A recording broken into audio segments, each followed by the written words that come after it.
سلام تخطاتلتنا إذا channel كمي تخونو كم توترو هذا channel ترغبو استفل على أرستات نحنقولنا زي سفحنا التحساس بانا زعبن لمون حنتا قد ستارستي لهذا إلى ناباهو مغربي يالخو زارست زيان دك تبعتيو زيادة تتنكفت كون كلا بحفشا قلنا كل الزحبرة السب بقتها تتنكفن تسألوني عاد كون لو من ريو أرستي ندك تبعتيو زيادة زوج أنقو من دك أصليتي زخلو من بأفهم جن بزح جزية زي زاربولو توم زبسحو أي زاربولو يوم حدت كن كزاربولو يقول يوم سلزي زاربولو جن تتسجى ما يسمعون ويلن مالت هيكونن سلزي علامة عندي تي بمسيرة ويا بوشتنا تحبي زلوا سكفتات ناي بيننا ترى زي كنا بزح زلوا مخانو نتوم بحضارنا بفقرن زلهم دما نتوم نتن مساهم زلوا زيادة نتحسب كم زلوا ثليتن كل بمالون كجور حالون حق زالو زقلا من قدن مفتار زعلمي تعرسنا هذه فيديو مو بتعمي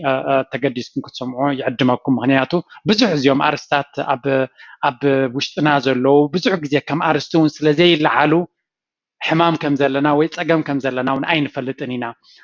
تسقم زي فلت كأمد هانيت كنادي ويحسوك بالأي كلني سلزي قدم تزلو تسقمات كم زلو من فلت ونرد عيون تحريوت مفتحين ملدايكا كبير يكوني مغنياتو كل جزء نتتصقم مللاي فرق نايت مفتح مفلات يبلو سلازي تتصقم برقس كم زلون أبي كم زلون تلالينا نمفتحيو مكلاس قليل يبل مالتي سلازي كتاناتا فيديو كوزاكم هيك امبارنا يلومي عرس تمرتنا 8 secret fears 90% of men never talk about ياتبل وي حد بمثير سمعنا فرهن سكفتان زجنقنا عرسن زبزحنا ويتسعى ميتاوي دك تبعتيو جن أفنا غفيتنا زي نزاربولو وي مسب كنزاربولو ولا مستن مسانا زنبرا متعام التناون بقلت زي نعللو أرستات يامو سلازي تزوربولو حمام مالت هيكونا سلازي كاتا نابتن أقدستي سكفتاتاتن زجنقنا أرستي كأبو لحي بحبرتسبنا دما بفليز بلا أبزي زي كدقاقم زعزوبو سلازخونكو كاب ريسيرشز متأيت مسرت نايتجن أب حبرتسبنا نعنا بزخون دما قربانه بتنا تيرديد بتزعنا زعزوبو كجبر فتينا اللهم كتنا بتمرتنات تقدميتي نتبي لقريبة هذا اللغو شو منتي متعم تقمتن دين تا كاباتن قدامي سريع هذا اللغو love versus commitment يعتبر فغري بتحد وجن كا حدار وي بحد ناي منبار مالتيو أبز حجي مبزحتهم دك تبعتيو men want to enjoy love but not commit until they're mentally or financially ready for it تمالتيو دك تبعتيو فغري وي مسقال مهلاو كل جزية كام مجمرة يدليوم يكابتوز قبضولو جزية انت خون انتاي كفالو ايدلوني ام بسحو جزية اتي امون زخونه وي كان نوح زقصله كوميتمنت يبلوا وي كان همزي مبصع متاو بحدا نختقصل نتا كفال ناي مبصع نوح بحدا مقصال ايدلي وانيو مخنياتو زي زمدليوم كان مبصحت جزية ابت زلوو جزية باتحساسبهم يكون بقطبهم نحاده بحاده خوين كاتنوبرو هيوت قربات مخانم سلازي يفلطو بخالا زراربا قربات كيكونو خلوسي حدا فقري ايد لينان يبلون فقري ابز خونه جزيه كم زد لينا كم زد اليوم يمزفلطو انت خونه نتحدار وينتي حدا سيريس ريليشن شيب ويكا متكلاز زلو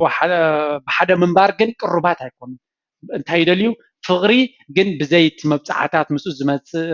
بحاده خوين كان منبار وين نوح زتمته كوميتمنت نعو نتا كفالتيا هيدلي واني جيت ايرون زيت لكن ستيفن صارو women need commitment to enjoy love حبرتسبنا دك انستيوخا اتفغرت ابين زدليو نقصالنا زلو مخانون تفليت انتراين زدليو ولا قال 10 شو من عمت تكون ولا قال 10 عمت ولا قال 10 كلتنا 10 مش 3 بزي قدس كل جزء مبزحت عندك نسي حر عينه ترديتها لو انت طبابي انا كاب سفل عليه ارسات زصلو كون خليزي سلازي اتفغري بزي وحسنات كوميتمنت بلاد نمرك وحسنات بزي وحسنات ايدلي اونينز وحسنات زلو فقر تراينز دلياسب دك تبعتيوها ፍቕሪ ግን ውሕስነት ክቡ ኣይደልዩን እዮም ወይ ንቀፃልነቱ ፕሮሚስ ኣትዮም ክገብሩ ኣይደልዩን እዮም ስለዚ ክልተ ገፃት ንርኢ ኣለና ኣብዚ እቲኣተን ብዘይ ውሕስነት ዘለዎ ፍቕሪ ከምዘየድልየን እየን ዝኣምና እቲኣቶም ከዓ እታ ጓል ኣንስተይቲ ዝቐረባ ወዲ ንነዊሕ ዝጠመተ ዝምርዓዋ እያ ትደሊ ብርግፅ ማለት እዩ ኣብትና ባህልና ተሓሳስባ እቲ ወዲ ከዓ እታ መርዓን እታ መብፅዓን ኣይደልያን ግን ፍቕሪ ምስ ኮይና ትጓዓዝ ጓል ብፍቕሪ ተፍቅሮን ዘፍቅራን ካይደሊ ክልተ ገፃት ማለት እዩ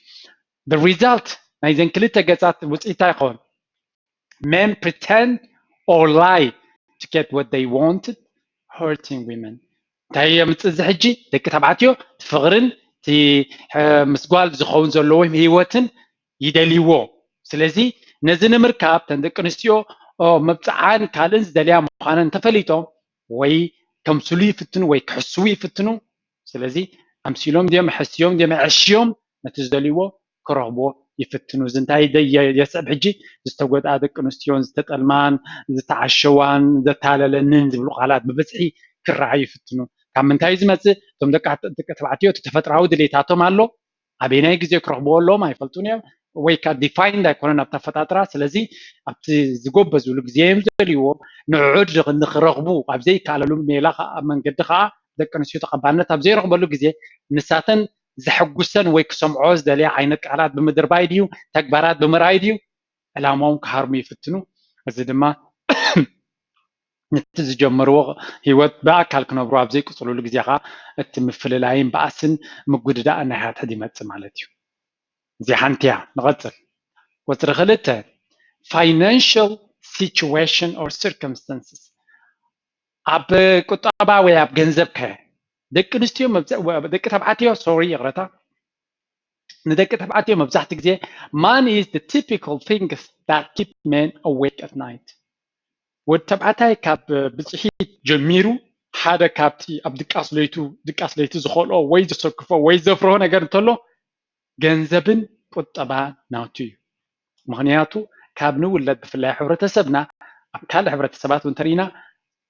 ሓልፈልካ እንተኮይኑ ብስሬኻ እዩ ወዲ ምዃንካ በዚኣ እዮም ዝምህሩኻ እቲ ሕብረተሰብ ነዚኣ እዩ ዝነግረካ እቲ እንኮ መዕወቲኻ ንስኻ ኢኻ በናይ መንገዲ ንስኻ ኢኻ ክትገብሮ ዘለካ ስለዚ ብዛዕባ ገንዘብን ብዛዕባ ስራሕን ብዛዕባ ቁጠባን ደቂ ተባዕትዮ መብዛሕትኡ ግዜ ዋላ እንተዘይተዛረብናሉ ለይቲ ዘየደቅሰና ነገር ወይ ብዙሕ ግዜ ኣብ ሓሳብና ዝመላለሰና እንተሎ እንትዩ ኣበይ ኣለና ኣብ ዘይገድስ ግዜ ክኸይድ ከሎ ድማ ዝያዳ ፀቕጢ ዝፈጥረልና ነገር እንተሎ ገንዘብን ምስ ዝተሓዝ ናይ ቁጠባ ነገርን እዩ እዚ ድማ they associate money to their manhood ገንዘብ ምስቲ ሰብኣውነት ወይ ወዲሰብ ወዲ ናይ ወድነት መለክዕ ጌርና ኢና ንወስዶ ወይ ገይሩ እዩ ዝውሰድ እዚ ከዓ ተሓባብያ ናይ ሕብረተሰባት ወዲ ከም ምዃኑ መጠን ፅባሕ ንጎ ነታ ትመፅእ ዘላ ስድራ ዝምግባን ዝቕልባን ዝሓልየላን ብቁጠባ ንሱ ምዃኑ ስለዝንገሮ ዝነበረን ዝርዮ ዝነበረን ኣብ ሓንጎሉ ገንዘብ ዓብ ቦታ ኣለዎ ነዚ ገንዘብ እዚ ከይረኸበ ከዓ ኣብ ሂወቱ ዕውት ክኸውን ዝኽእል ኮይኑ ኣይስምዖን እዩ ከምኡ እውን እዩ ብዙሕ ግዜ በቲ ሕብረተሰብ ዲፋይን ክኸውን ከሎ ካልእ ኣገዳሲ ባእታ ድማ ኣለዎ ናይ ገንዘብ men often think how much they earn is the most important thing for a relationship ኣብ መብዛሕትኡ ግዜ ደቂ ተባዕትዮ እቲ ዘእተውዎ ኣታውን እቲ ዘለዎም ስራሕን እቲ ናይ ገንዘብ ዘለዎ ኣታዊታትን ኣብ ፍቕሪ ይኹን ኣብ ሓዳር ቀዳማይ ዝለዓለ ናይ ተመራፅነት ቦታ ዝህቦም ንሱ ምዃኑ እዮም ዝኣምኑ ኩሉ ግዜ ገንዘብ ፅቡቅ ተዘይረኺበ ቁጠባይ እንተዘይ ፅቡቅ ተዘይከይዱ ብደቂ ኣንስትዮ ተቐባልነት ክህልወኒ ኣይክእልን ዝብል እምነት ኣብ ደቂ ተባዕትዮ ብዙሕ ግዜ ኣሎ ካብ ሓሶት ዝተበገሰ ይኮነ ሓቂ ከምዛረብ ተኮይና ሓቅነት ኣለዎ ስለዚ ኣወዳት ክልተ መንገዲ ይመርፁ ኣብዚ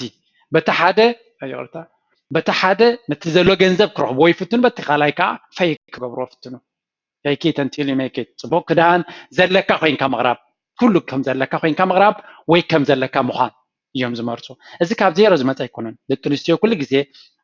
ኩሉ ግዜ ጌጋያ መብዛሕትኡ ግዜ ንዘለዎም ካብ ዘይብሎም ስለ ዝመርፃ ምክንያቱ ደቂ ኣንስትዮ ኩሉ ግዜ ውሕስነት ስለ ዘገድሰን ኣብቲ ውሑስ ቦታ ንምብፃሕ ድማ ኩሉ ግዜ ዘለዎ ወይ ነቲ መፃእየን ውሕስነት ክበን ዝኽእል ስለ ዝመርፃ ደቂ ተባዕትዮ ኩለን ደቂ ኣንስትዮ ከምኡ ምዃነን ገይሮም ስለ ዲፋይን ዝገብርዎ ወይ ገንዘብ ክረኽቡ ኣለዎም ናይ ግድን ለይትን ቀትርን ክሰርሑሉን ክሓልሙሉን ኣለዎም ተዘየለ ከዓ ሸው ብምግባር ከም ዘለዎም ኮይኖም ብምቕራብ ኣታሊልካ ዲያሽቀካ ነቲ ዝደልዩ ዕላማ ምህራብ ይመርፁ ማለት እዩ ስለዚ እዚኣ ከዓ ኣገዳሲት ነጥቢ እያ ቁፅሪ 3 እዚኣ ብፍላይ ነዞም ኣብ ምዕቡል ዓለም ዘለዎ ትምልከት ጉዳይ ወላ ብኤርትራ እናመፀ ዝመፅእ ዘሎ ማለት እዩ ኣብ ኣፍሪካ እውን ኣሎ their new roles ደቂ ተባዕትዮ መብዛሕትና እቶም ኣብ ኤርትራ ዝዓበና ማለት እዩ ውሑዳት ኣብ ኣስመራ ወይ ኣብ ከባቢ ኣብ ምዕብል ዝበለ ከባቢታት ተዘይኮይኑ ዝበዝሓና ኣቦናን ኣዴና ኢና ንፈልጥ ኣቦናን ኣዴናን ከዓ ኣቦና ከይዱ ዝበዝሕ ህዝቢ ኤርትራ ካብ ሓረስታይ ካብ ናይ ማሕረስ ስድራ ቤታት እዩ ዝመፅእ 70-80 ሚታዊት ስለዚ እንታይ ይሩ ነይሩ ኣቦ ሓሪሱ ቆልቂቱ የምፅኣሉ ኣድዩ ድማ መብዛሕትኡ ግዜ እቲ ናይ ገዛ ስራሕ ትሰርሕ ማለት እዩ ኣደይ ኣብ ደገ ይትሰርሕን ማለት ኣይኮነን ኣብ ገለ ብሄራት ወይ ግሩፕ ኣብ ባህልታት ናይ ዓድና ደቂ ኣንስትዮ እውን ኣብ ደገ እውን ይሰርሓ እየን ኣብ ካልእ ከይሰርሓ ክእላ ስለዚ እቲ ሰብኣይ ኩሉ ግዜ ናይ ደገ ዝምልከቶ እታ ጓል ኣንስተይቲ ከዓ ናይ ውሽጢ ከም ዝምልከታ እዩ ትርዲት ኣብ ምዕቡል ዓለም ምስ መፃእኻ ግን ከምኡ ይኮነን ኩሉ ግዜ እዚ ሮል እዚ ይቕየር እዩ እዚ ክቕየር ከሎን ደቂ ተባዕትዮ ኩሎም ኣይኮነን ዝርድኦምን ቀልጢፎም ክቕበልዎን ዝኽእሉ ስለዚ many feel less of a man in western cultures ብዙሓት ደቂ ተባዕትዮ ናይ ተባዕታይ ፆታ ወይ እቲ ናይ ሰብእነቶም ዝጎድሎም ኮይኑ ይስምዖም ኣብዚ ምዕቡል ዓለም ተዓባቢዮም ከምኡ ስለዘይኮነ እዩ ነቲ ሓድሽ ባህሊ ጥሪ ኢልካ ኣይኮንካ ንትሕዞ ባህሊ ኩሉ ግዜ የድልዮ ኣዳፕት ንክትገብር ስለዚ ንገለገሊኦም ኣብቲ ሰብኣውነቶም ዝተደፍሩ እቲ ሰብኣውነቶም ዝጎደሎም ኮይኑ ይስምዖም ክህልው ኣለዎ ብርግፅ ዋላ ኣፎም ከፊቶም ከዘይተዛረቡ ኣብ ውሽጦም ግን ኣሎ ካልኣይ they have the picture of their mom and dad in head they have to adapt faster እንታይ ማለት እዚ ትዝራእይዎ ኣቦምን ኣዲኦምን መብዛሕትኡ ሰብ ፍቅርን ሓዳርን ካብ ኣቦን ኣዲኑ እዩ ዝርዮ ካብ ካልእ ኣይኮነን ኣብ ጎረቤቱ ካብ ሓሊፉ ካብ ከባቢኡ ትዝራእናዮ ሒዝናዮ ዝመፃና ስእሊ ሰብኣይ ሰብኣዩ ሰበይቲ ሰበይቲ እዚ ዓይነት ስእሊ ሒዝካ መፂኻ ኣብዚ ኮምፕሊት ክቕየር ከሎ ብቁልጡፍ ለውጢ ንኸተምፅእ ቀሊል ኣይኮነን ስለዚ ኣብቲ ለውጢ ኣብቲ ምምሃርን ምዕባይን ይርከቡ ገሊኦም ግን ከብዶምን ስክፍታታትን ጭንቀት ክፈጥረሎምን ይረአ ማለት እዩ ሳልሳይ ድማ others feel inferior if their spouses get better than them they won't be the head of the family እንታይ ማለት እዩ ገሊኦም ድማ ብሓደ ኣብ ስደት ምስ መፃኻ እታ መፃምድቶም ወይ መናብርቶም ካብኦም ንላዕሊ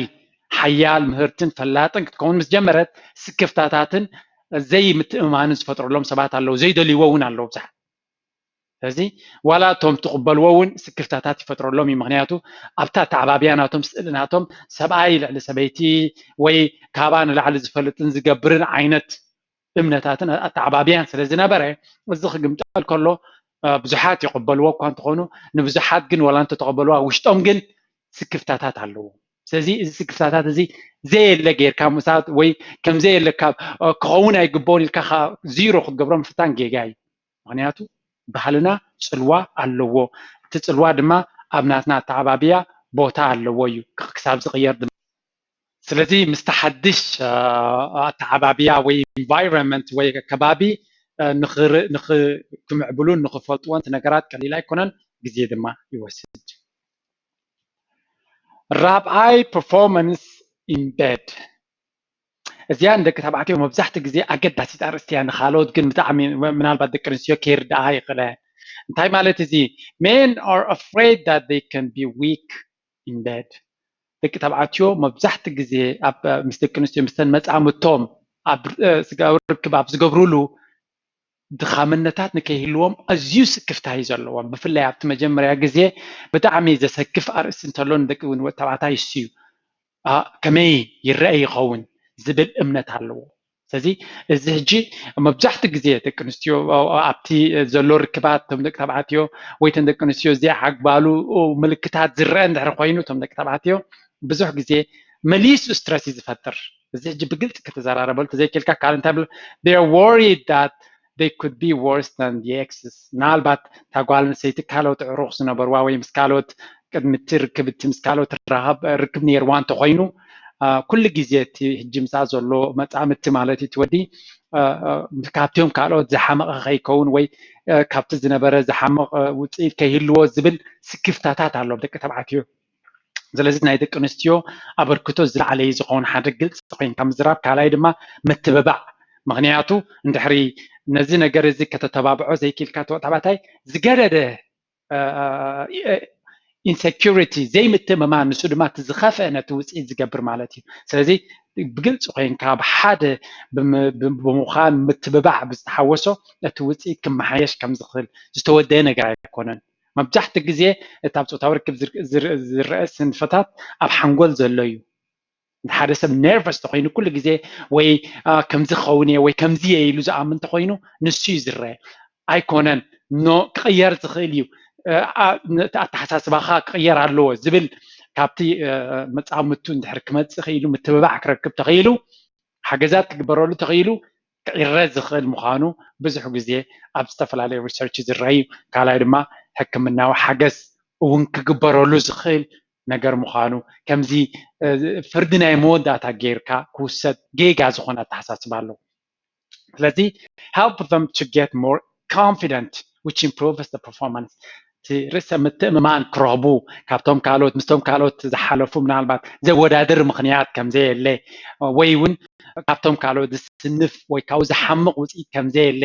ጌርካ ብምቕራብ ነቲ ተባዕታይ ዝያዳ ኮንፊደንስ ክወሃቦ ኽእል ልዕሊ ኩሉ ኣገዳሲ ኣብዚ ግልፂ ኮይንካ ምዕላል እቲ ነገራት ድሓር ፆታዊ ርክብ ናይ ክልቴኻ እምበር ናይ ሓደ ሰብ ናይ ወዲ ተባዕታይ ጥራይ ስራሕ ከምዘይኮነ እዚ ኩሉ ግዜ ዝያዳ ኤክስፐሪመንቴሽን ፈተነታትን ብሓደ ኮይንካ ምርኣይን ብሓደ ኮይንካ ግልፂ ኮይንካ ምዝራብን ዘድልዮ እዩ ጎቦ ኮይንካ እንትኸይድካ ኩሉ ግዜ ሓሳይ ፍላይ ድማ እዚ ኣብዚ ዝግበር ነቲ ወዲ ተባዕታይ ኣብ ካሊእ ሂወቱ ኣብ ኮንፊደንስ እውን ፅልዋ ስለ ዝህልዎ ግልፂ ኮይንካ ክዝረበሉ ዝግባእ እዩ እንተ ግልፂ ዘይኮይኑ እቲ ወዲ ተባዕታይ ዝያዳ ኣተሓባ ሓሳቡ ብምምፃእ ክህሰ ከም ዝኽእል እዩ እቲ ሪሰርች ዝነግር ማለት እዩ ቁፅሪ 5 about their looks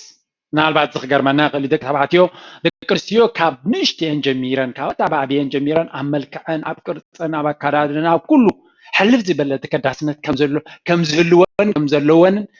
እቲ ሕብረተሰብ የርእየን ንሳተን ድማ ቀልጢፈን ይርድኦ ከተግብርኦ ድማ ይፍትሖ እዚ ከዓ ኣብቲ ዝጥቀማሉ ሜካፕ ኣብቲ ዝጥቀማሉ ኣከዳድና ስታይል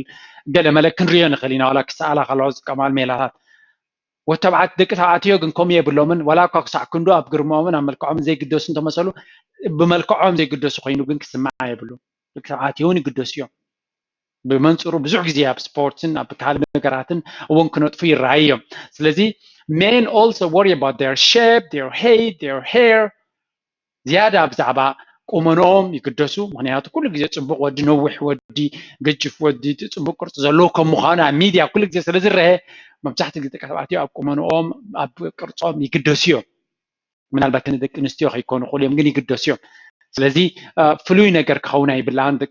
ኮይኑ ክረአ የብሉን ደቂ ተባዕትዮ ክግደሱ ከለዉ ዝያዳ ድማ ኣብ ፀጉርና ምክንያቱ ክንውለድ ከለና ፀጉርና ኢና ንውለድ እናበረሃና ክንከይድ ከለና ወይ ፀጉርና ክኸይድ ከሎ ንመብዛሕትኡ ወዲ ተባዕታይ ኣብ ውሽጡ ዘሰክፎ ነገር ዘሎ ሓደ ንሱ እዩ ብሓቂ ክንዛረበሉ ክንክእል ኣለና ምክንያቱ ተፈጥራዊ ነገር እዩ ብፍላይ ሲንግል እንተሎ ትወዲ ብጣዕሚ ዝስከፍ ምክንያቱ ፀጉሪ ተዘይብልካ ደቂ ኣንስትዮ ኣይመፃኻን እንግልታት ገለገለ ዝበሃልካ ስለ ዘሎ እዚ ተፈጥራዊ ነገር እዩ ምክንያቱ እንታይ ይብሉ they try to look better so that they can compete with the others ዝበለፀ ኮይኖም ዝፀበቐ ኮይኖም እውን ክቕርቡ ብውሽጦም ደገን ዝበለፀ ኮይኖም ክቐርቡ እዮም ዝደልዩ ክረኣዩ እዮም ዝደልዩ ምክንያቱ መወዳድርቶም ካልኦት ደቂ ተባዕትዮ እውን ስለ ዘለዉ እንተኾነ እቲ good news ነቶም ደቂ ተባዕትዮ women often don't fall only for handsome guys but for confident and successful ones ስለዚ እቲ ደቂ ኣንስትዮ መብዛሕትኡ ግዜ ወይ ከዓ ኩሉ ግዜ ኣይኮነን ኣብ መልክዕን ኣብ ፅቡቃትን ጥራይ ዝኸዳ ደቂ ኣንስትዮ ብዙሕ ግዜ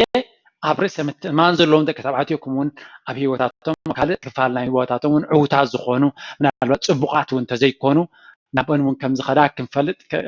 ክንፈልጥ ኣለና ኣብቲ ደጋዊ ፅባቐና ኣመና ኣብኡ ከነተኩርን ንሱ እንተዘይተዋህበና ድማ ከነስቆርቁርን ተስፋ ክንቆርፅን ሞራልና ከነውድቕን የብልናን ካልእ ክፋላት ናትና ክንነድቕን ከንዕብን ኣለና ምክንያቱ እቶም ካልኦት ክፋላት እውን ማዕረ ሰሓብትን ተባሃግትን ደቂ ኣንስትዮ ምዃኖም እውን ስለዝተገለፀ ቁጥሪ 6 women are expensive እዚኣ ኣብ ግዜ ብዙሕ ግዜ ትረአ ነገር እያ ደቂ ኣንስትዮ ክቡራት ኮይነን እንታይ ማለት እዩ እንታይ ማለት እዩ it's a nightmare for many men how much things women want and it is getting worse እንታይ ማለት እዩ ንመብዛሕትኦም ደቂ ተባዕትዮ ደቂ ኣንስትዮ ክሳዕ ክንደይ ገንዘብ የድልየን ወይ ክንምንታይ ገንዘብ የድልየን እቲ ሂወተን ዘድልየን ነገራት ክሪእዎ ከለዉ ብጣዕሚ እዩ ዘሰክፎም ምናልባት ኣብ ኣፎም ከፊቶም ኣይዛረቡን እዮም ግን ናይ ገለ ደቂ ኣንስትዮ ልምድታትን ባህርታትን ደቂ ተባዕትዮ ብጣዕሚ ገለ ካብቲ ዝህድሞም ነገር እዩ ዋላ ኣብቲ ፍቅሪ ከለዉ እውን ካብቲ ፍቅሪ ምዝያስ ክቅፅል ኣይክእልን እየ ዘብሎም ዋላ እንተፈተውዋ እታ ጓል እቲ ቁጠቦም ምስቲ ጅብኦም ምስቲ ትሕዝቶኦም ስለደይ ትኸይቲ ጠለባት ናታ ያ እዚ ምናልባት ሕጂ ብዚ ግዜ እዚ ምስ ደረጃ ይትኸይድ ጓል ኣይኮነትን ወይ ኣብዚ ደረጃ ዘለኽዎ ምዝያ ክቅፅል ኣይክእልን እየ ግን ክሳብ ዘለኒ ክንቀሳቀስ ክእል እየ ምሳ ዝብል ኣተሓሳስባ ስለዚ እቲ ድሌታት ናይ ደቂ ኣንስትዮ ኣዝዩ ኣሰካፊ እናኾነ ይመፅእ ኣሎ ምክንያቱ ናይ ክዳን ድዩ ናይ ወርቂ ድዩ ናይ ገለመለ ዳርጋ ትካል እየን ክንብለን ንኽእል እዚ ደቂ ኣንስትዮ ርዲኢትናትክን ከተስሓለክን ቁሩብ ነቶም ደቂ ተባዕትዮ ክትሕግዞም ክትክእል ኣለክን እንተኾነ ማለት እዩ ደቂ ተባዕትዮ ኩሉ ግዜ እንታይ ይሓስቡ ልክዕ ከምዚ ኣብዚ ንብሎ ዘለና ገንዘብ ኣገዳሲ ባእታ ናይ ሂወቶምን ናይቲ ዝደልይዎ ዘለዉ መፃኢ ምዃኑ ስለ ዝፈልጡ ገንዘብ ከቐምጡ ከዋህልሉ ኢንቨስት ክገብሩ ከዓብዩ ብቁጠባ ድሌት ኣለዎም ባህጊ ኣለዎም ንዑ ካይሰርሑሉ እዮም ነዚ ዕላማ እዚ ዝፃባእ ኩሎም ኣይኮኑን ዝቕበልዎ እታ ጓል ነዚ ነገር ነዚ ዕላማታት ናቶም ትፃባእ ድሕሪ ኮይና በቲ ንሳ ትደልዮ ጠለባት ይቕርታ በቲ ንሳ ትደልዮ ነዚ ድሕሪ ጠለባት ነዚ ንሳቶም ዝኣምንሉ እንድሕር ተግድሎ ከላ ምናልባት ካብኣ ክእለዩ ክግደዱ እዮም ወይ ንመፃኢ ምሳ ክቅፅሉ ምዃኖም ከምዘይቅፅሉ ስለ ዝፈልጡ ንግዚኡ ከተሃልልዋን ክጥቀሙላን ይኽእሉ ማለት እዩ ስለዚ እንታይ ትገብር ኣለዋ either ጓል ማለት either cover your expenses or control your costs ወይ ብናታ ኩሉ ነገራታ ባዕላ ክሽፍን ክትክእል ኣለዋ ወይ ድማ ብሓደ እንተለዉ ድማ ክትረዳዳ ኣሎ ክትረዳዳ ምስቲ ወዲ ተባዕታይ ክትክእል ኣለዋ ድቃስ ለይቲ ስነሉ የብሉ ንሱ ጀልግድገድ እናበለ ብሓንቲ ስረ ብክልተ ስረ እናኸለሳ 36 ቅያራትን ገለመለ እንድሕር ኮይኑ ኣበይ ዳ ኣሎ እቲ ፍቅሪ ማለት እዩ ትወዲ እውን እኮ ዓሻ ኣይኮነን ዋላ ካብ ፍቅሪ እንተደለየ ቁርብ ግንባር ኣንስ ይደሊ እዩ የስ መብዛሕትና ደቂ ተባዕትዮ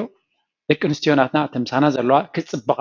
ግርማ ዘለዎ ምልኩዓት ክኾናና እንደሊና ብርግፅ ኣብኡ ዝበዝሐ ግዜ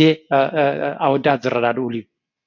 ኣብ ሓዳር ወይ ፍቅሪ ተለካ ግርማኻ ስታ ሰበይትኻ ንስኻ ፅቡቅ ተኸዲንካ ሰበይትኻ ወይ ዓርክኻ እንድሕሪ ሕማቅ ኮይኑ ክዳናስ ፅቡቅ ኣይከይድን እዩ መብዛሕትኡ ግዜ ኣብ ኩሉ ሕብረተሰብ ኢኻ ግን ሌቨልካ ኣለዎ እሱ ስለዚ እዚ ክርዳእና ክኽእል ኣለዎ ቁጥሪ 7 jealous of other men ደቂ ተባዕትዮ እውን ይቆኑ እዮም መብዛሕትኡ ግዜ ደቂ ተባዕትዮ when men are jealous it isn't obvious as women መብዛሕትኡ ግዜ ደቂ ኣንስትዮ ክቐንዓ ከለዋ ብካልእ ወዲ ይፍለጥ እዩ ይረአዩ ይገልፅዐን ሓሳበን ከዓ ኣወዳት ግን ከምኡ ይኮኑን መብዛሕትኡ ግዜ ጎላ ቀኒኦም ከለዉ ትቕንኦም ክሓብዎ እዮም ዝፍትኑ ስለዚ ኣይቀንኡን ኮይኑ ክስማዕ የብሉን ደቂ ኣንስትዮስ ከተስተውዕላሉን ክትርድኦን ክትጥንቀቖን ዝግባኣክም እዩ ብፍላይ እታ ጓል ኣንስተይቲ ቅድሚኡ ቅድሚ እቲ ወዲ ተባዕታይ ብዙሓት ካልኦት ዕሩኽ ወይ ምስ ካልኦት ርክብ ነይርዋ እንተኮይኑ እሞኻ ከቀፃሊ ምስ ደቂ ተባዕትዮ ዝኾነ ዋላ ናይ ምሕዝነት እውን ርክብ እንተኾነ ነቲ ወዲ ተባዕታይ ፅልዋ ክህልዎ ይኽእል እዩ እዚ ጓል ምስ ወዲ ተባዕታይ ወይ ወዲ ምስ ጓል ኣንስተይቲ ምሕዝነት ክህልዩ የብሉን ማለት ኣይኮንኩ ግን ብሓፈሻ ደረት ክሕሉ ክኽእል ኣለዎ ባላንስ ምክንያቱ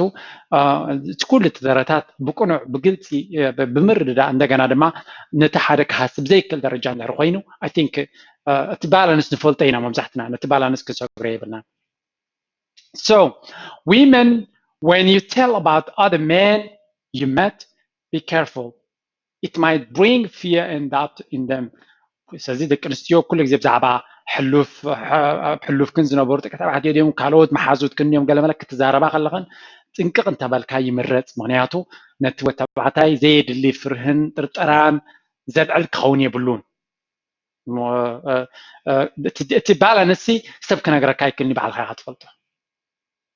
እንጂ ኣስተውዒልካ ክልቲኢኻ ብሓደ ስለ ዘለኻ እቶም ደቂ ኣንስትዮ ኣብ ከምዚ ኣብቲ ስታዲ ደቂ ኣንስትዮ ቀልጢፍ ኢለን እዩ ዝርድአን ወይ ቀልጢፈን እየን ሪኣክሽን ዝባት ወዲ ገለ ክገብር ከሎ ደቂ ተባዕትዮ ግን ሓደ ግዜ ኣለዉ ዋላ ሓንቲ ከይረኣዩ ዝጥርጥሩ ኣለዉ እኮ የለውን ማለት ኣይኮን ኣብ ብዙሓት ግን ከምዚ ሓንቲ ዘየለ ገይሮም ይኸዱ ግን ኣብ ውሽጦም ይስምዖም እዩ ስለዚ ጥንቃቐ የድልዮ እዩ ስውኡ ኣብ ክልቲኡ እውን ሃስያ ከየምፅእ ማለት እታ ናይ መወዳእታ ድማ does she love me or using me ብዙሓት ደቂ ተባዕትዮ ብፍላይ ኣብዚ ግዜና ተፍቅረኒ ድያ ወላ ትጥቀመለያ ዘላ ዝብል ኣተሓሳስባ ብሓንጎሎም ኣሎ ስለምንታይ ከም ዝኾይኑ ብዙሕ ግዜ ካብ ዘጋጥም ዘሎ ተመክሮታት ናይ ሂወት ክኸውን ይኽእል ካብ ዝተፈላለዩ እንሰምዖ ታሪኻት እውን ክኸውን ይኽእል ካብቲ ፊልምታት ንሪኦ እውን ክኸውን ይኽእል men worry if she's for love or for the money in it they need a proof from her ብዙሓት ደቂ ተባዕትዮ ከምቲ ዝበልናዮ ኣብ ኩሉ ኣብ ገንዘብን ኣብ ቁጠባ ናይቲ ስድራ ናይ ሂወቶምን ዝያዳ ኣተኩሮ ስለ ዘለዎም እታ ምስኦም ዘላ ኣብ ዕርክነት ቀሪባቶም ዘላ ሰብ ድያ እታ ምስኦም ዘላ ንፍቕሪ ድያ ቀሪባቶም ዘላ ንረብሓ ኩሉ ግዜ የጠራጥሮም እዩ ምክንያቱ ንመፃኢ እውን ቁጠባ ክዓቢ እየ ዝብል እምነትን ርዲኢትን ስለ ዘለዎም ንጥቕሚ ድያ ተቐርበን ዘላ ንረብሓ ድዩ ወላ ንፍቕሪ ዝብል ነገር ኣብ ሓንጎሎም ይመላለሶም እዩ ስለዚ እታ ጓል ኣንስተይቲ ብዝተኻለ መጠን እቲ ሓቀኛ ስእላ ከተርእዮም ክትክእል ኣለዋ ከተረጋግፀሎም ክትክእል ኣለዋ ንረብሓ ከምዘይኮነት እታ ንረብሓ ዝኾነት ከዓ ከለሊዋ ክኽእልሎም ቀልጢፍካ ከተለልዮ ክትክእል ኣለካ 10 ግዜ ንገንዘብካ ንጅባኻን ትመዛዝን ሽግራትካ ዘይትፈልጥ ጓል መብዛሕትኡ ግዜ ንረብሓ ከም ዝቐረበትካ ንርድኡ እዩ እኮ ግን እቲ ባላንስ ክንፈልጦ ክንክእል ኣለና ስለዚ እተን ደቂ ኣንስትዮ ባላንስ ክፈልጣ ኣለዋ እቶም ደቂ ተባዕትዮ እውን ባላንስ ክርድኦም ክኽእል ኣለዎ እዚኣ ግን ኣገዳሲት እያ ካልእ ኣገዳሲት ባእታ ግን ኣላ men want the woman not her family እዚ ሕጅም ኣብ ደገ ዘሎ ሕብረተሰብ ብቐጥታ ትኸይድ እያ እንታይ እዛ እቶም ደቂ ተባዕትዮ ነታ ጓል እምበር ንስድራ ኣይኮኑ ዝምርዓው ዘለዉ ኣስተውዕሉ ለዚ ዘረባ እቲ ወዲ ተባዕታይ ሰሪሑ ይኣቱን ሂወቱ ዝመፆ ዘሎ ናይ ክልተ ሂወቱን ክዕቢ ዝብል መደብ ኣለዎ ኣብ ኤርትራ ጓል ክትምርዖ ከላ ወይ ወድን ጓልን ክመርዓው ከለዉ ክልቲኦም እንዳ ስድራ ይሕግዙ እንዳ ወዲ እውን ሓጊዞም ሓዳሮም የውፅዎም ድሕሪኡ ግን ሓዳር ክልቲኦም እዮም ዝነብርዋ እቶም ስድራ መብዛሕትኡ ግዜ ይድግፍዎም እምበር ካብኦም ኣይፅበዩን እዮም for some reason በገለ ምክንያት እቲ መድረክ ንደገ ምስ ከደ ግን ጓሎም ክቡ ከለዉ ዳርጋ ኢንቨስትመንት ዝገብሩ ከም ዘለዉ ኮይኑ ዝርድኦም ስድራ ቤታት ኣለዉ በላይ ትሕማቕ ኣሕዋታን ገለመለን ኣሎ ይቕረታ እምበር ኣይተሓዝለይ ኖ ትወዲ ነታ ጓል ክወዛ ከሎ ትካል ኣይኮንኩም ወይ ለቃሕ ኣይኮንኩም ትብዎ ዘለኹም ወይ ዝወሃበ ዘሎ ፍቕሪ እዚ ናይ ክልቲኦም እዩ ካብታ ሞሜንት እትያ ዝገበርዎ ንክልቲኦም እምበር ንኻልእ ኣይኮነን ንስድራ ክሕግዛ ኣለዎ ኦፍ ኮርስ ሓላፍነት እዩ ስድራ ስድርኡ እውን እዮም ስለዚ እቶም ወለድና ኣብ ኤርትራ ንሕና ኢና ንጥውሮም ኣብ ኤርትራ እውን እንተኾነ ስድራ ይሽገሩ እንተሎ ኣቦና ድያ ንሕግዞም እዩ this is natural ካብ ወፃኢ ግን ሕልፍ ዝበለ ኢንቨስትመንት ኣብ ስድራ ክገብር ወይ ገለመለ ክፅበየ የብላ ንሶም ስድራ እውን ዓገብ ክብሉ ክእሉ ኣለዎም this is very very important point ዝበዛ ሓዳራት ዝፈርስ ዘሎ ኣርስታት ዘፍርስ ዘሎ ኣርስቲ እውን እዚ እዩ ክዝረበሉ ግን ብዙሕ ግዜ ኣይተሰመን እያ ስለዚ እቲ ሓዳር ክቕፅል እንድሕር ኮይኑ እቲ ሕጉስ ሓዳር ክኸውን እንተኮይኑ ና ጓሃኻ ና ሓረቕካን እኮ ሓዳር ኣሎ እዩ ወይ ብሓደ ምንባር ኣሎ እዩ እቲ ፅቡቕ ሓዳር ሕጉስ ሓዳር ግን እቶም ክልተ ሰባት ብሓደ ካብ ዝኾኑሉ ቀዳምነት ናቶም ስድሮም ክኾኑ ኣለዎም እታ ጓል ኣንስተይቲ እውን ሰሪሓ ተመፅእ ኣላ ቀዳማይ ስድራ ክኸውን ኣለዎ ሓዳራ ናይ ክልቲኦም ካብኡ ክልቲኦም መቒሎም ዕሽር ግን ስድራ ቤቶም ወላ ቤተሰብ ድዮም ወላ ካልኦት ሽጉራት እውን ክሕግዙ ይኽእሉ እዮም ዝከኣል እዩ ቃንዛ እውን ክኸውን ኣይክእልኒ እዚ እቲ ቀንዲ ፀገም ኮይኑ ዘሎ ግን እቲ ወዲ ምስ ተመርዓወ ቀጥታ ሓዋ ድዩ ሓፍታ ኣፍሪቃ ይመፅእ ንዑ የምፅእ ድሕሪኡ ካሊእ ይመፅእ ድሕሪኡ ካሊእ ይመፅእ እንታይ ገብሮ ነቲ ወዲ ተስፋ የቁርፆ በቲ ሽዑ ናቱ ድማ ይመፁ ስለዚ ሓደ ደሞዝ ኣምፂኻ ኣብ ገዛ ናይ ክልተ ሰባት ከተምፅእ ከቢድ እዩ ቀሊል ኣይኮነን ብዛዕባ እዚኣ ርስያ እዚኣ ብዙሕ ፊድባክ መፂእኒ ኣሎ ገለ ነገር ግበር ዝብል ክገብረሉ እውን ይሓስብ ነይረ ግን ከም ገለገለ ቅድሚኡ ዝመፁ ኣርስታት ቀጥታ በዚ እንታ መፂኻ ፅልዋ ይመፅእኒ ቅድሚኡ ዘለዎ ኣተሓሳስባ ናይ ሰባት ኩልና ከም ንዓቢ ከም ንኽእል ክምህር ክኽእል ነይሩኒ ሰባት ካልእ ነገር ክፈልጡ ክኽእሉሎም ናብዚ ንክበፅሑ ካብ ከምኡ ዝተበገሰ ክሳብ ሕጂ ታርስቲ መጀመርያ በዚያ ናብ ቪድዮ ናተይ ትመፅእ ኣለኹም ካልእ ኣገዳሲ ኣርእስታት ኣሎ ንዑ እውን ተትርእይዎ ብጣዕሚ ፅቡቕ እዩ ብዙሕ መሃሪ ትሕዝቶ እውን ስለ ዘለኒ ስለዚ they want her to support them to grow ስለዚ እቶም ስድራ ቤት ናታ ከም ረብሓ ክርእይዋ የብሎምን ብሕፅር ዝበለ ክደግሞ እንተኮይኑ ናይ ሎሚ ኣርእስቲ መብዛሕትኦም ደቂ ተባዕትዮ ኣብዚ ምዕቡል ዓለም ስክፍታን ጭንቀት ዝፈጥረሎም ኣርእስቲ እንተለዉ እዚኦም ሸመንተ ከለ ካብኦም እዮም ካልኦት እውን ኣለዉ ቀዳማይ ኣብ መንጎ ፍቕርን ሓዳርን ወይ ሓደ መስዋእቲ ምግባር ወይ ከዓ ምብፃዕ ዓመታ ማለት እዩ أبو مبزحتهم دك تبعتيو فقري بزي ناي مصاي وحسنات وي تحجا غيركا وي نمصاي زعلمه مبصعك أتخايم زليو كنسيخا بزي السفورة يدلني توصي تايفتير له دك تبعتيو أمثلوا زخونا ملكت حزام ويكا حسيوم نتزدلي ونجر كسب زرقبو يخدو تنكنستيو دماي قدا سلازي الزي كان ردوا لنا تم تكتاتيو ناشين تلو نحدار زخون قربنات يبلون مبزحت جزء ونهاتو هيوتهم أبكد يوم كسرعوا زلهم بزح نكر أصل زلهم تنكنستيو سلازي أبزي كرد أخل على اللون قرب تلي ونهاتو أنت زي اللي دشكع وانا يقعدوني وترغلته financial situation تكون طبعا نجر وتبعتاي فطر كله ويا تتعبي كل جزء هيوتو بعلو كعريا خمزلو جنزب كحس خمزلو حدارو كأهل خمزلو صبح نجو أبحم قولوا له نزك سب زي بس حد كاسي بلون سزي مبزحتو جزء انتهي زبل امنت هالو خالكا جنزب تزي باللي حدار كلوني يكونن بدك نستيو وين تقبلنت كلوني بلون زبل رديت هالو إزخا كاب زي رست بقى سيكونن بزوج جزء زرس لزخانة بعد صبغ جباسي حدار يشجروني حدار المركا نجوبار سقوم سبقين حدار كم زشجرون نسحته يكونن أقول ديو نبل زنبرنا سبات سلزق قلنا نسحات يكون نالبات عندك نشوف فكرات قانا قلت تم صدر بيتات جنكم يكون ريناين زدما سالساي their new roles بقول على مسمت أخذ مسمت تناي سبعي سنبرة كسلن كتكونوا زجبا كان سلد فلالة نبزح دك نستيو دك تبعتيو دسوكفو من دك أصلي تسقلوا مني كساب زغيروا مالتي كلهم يغيروا يوم مبزحت جزء كساب زغيروا جن زشجروم التحضار قالون متعمدتو كوانتلاتهم تمتعمدتهم لعليهم كتكون متجمرتون سكفتاتات كفتروا لهم يرأي كتعطوا وانز فتنون وحدات يكونون سلازي الزون كنك حلو لنا جيجايو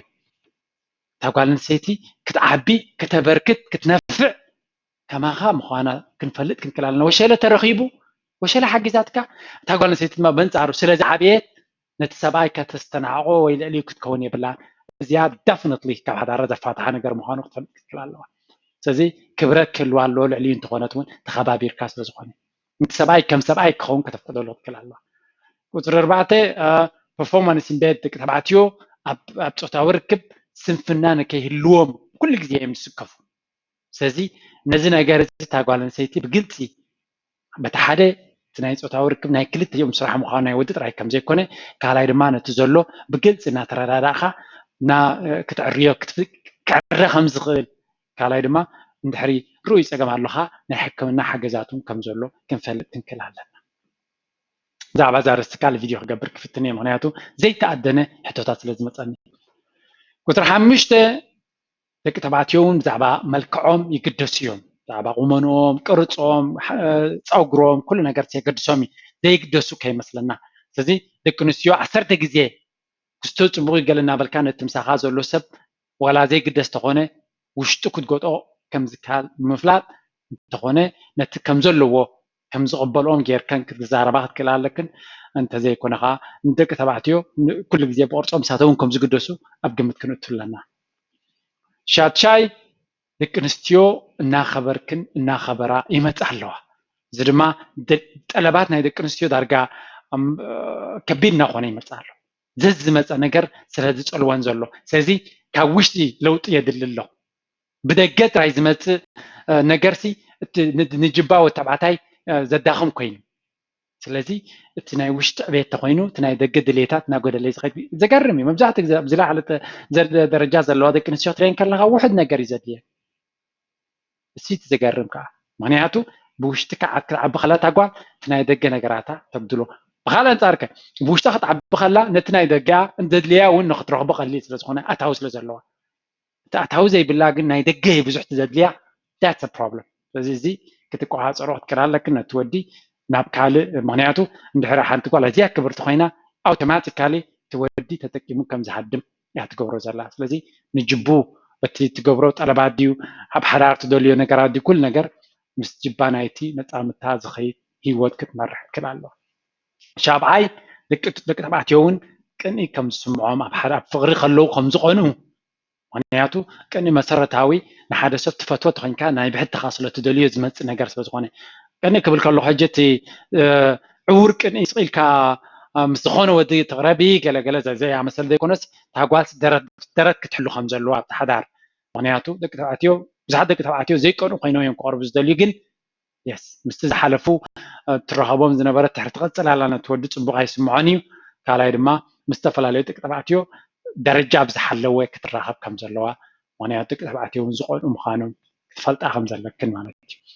ولا أنت زي قلتوا أتليست تسقفهم خان وترشم من تدما فغريديو ربحة كل جزء تسقفهم نت بينك تبعتيو سزي men worry if she loves them or if she's yours in them كل جزء أبكو طبعاً سلا كعبيو سلا زحسبو تقول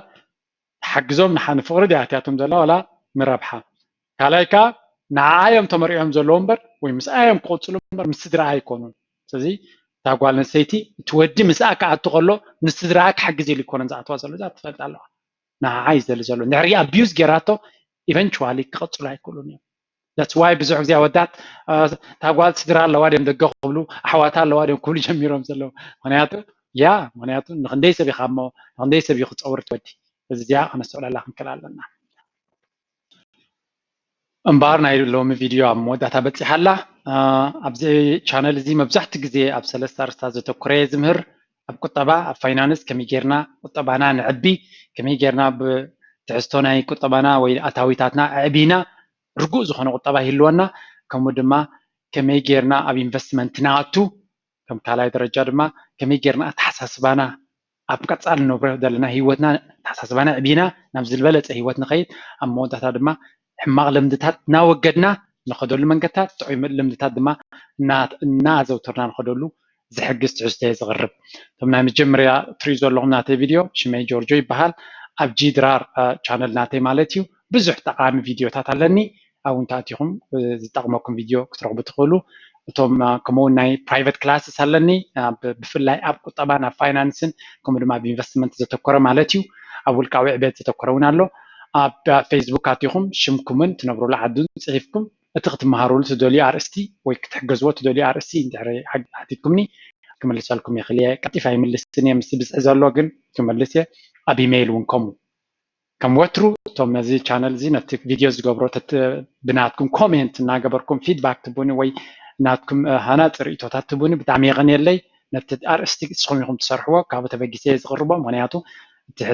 تمدرخ نحت حدنا بحدا معباي سلازخونه أبزيد لينا رسينا خنا مهار زلنا سلازي دحر مبالنا لهم فيديو بستودي الله أبكار استكساب من الرخب تحمكونوا تشاو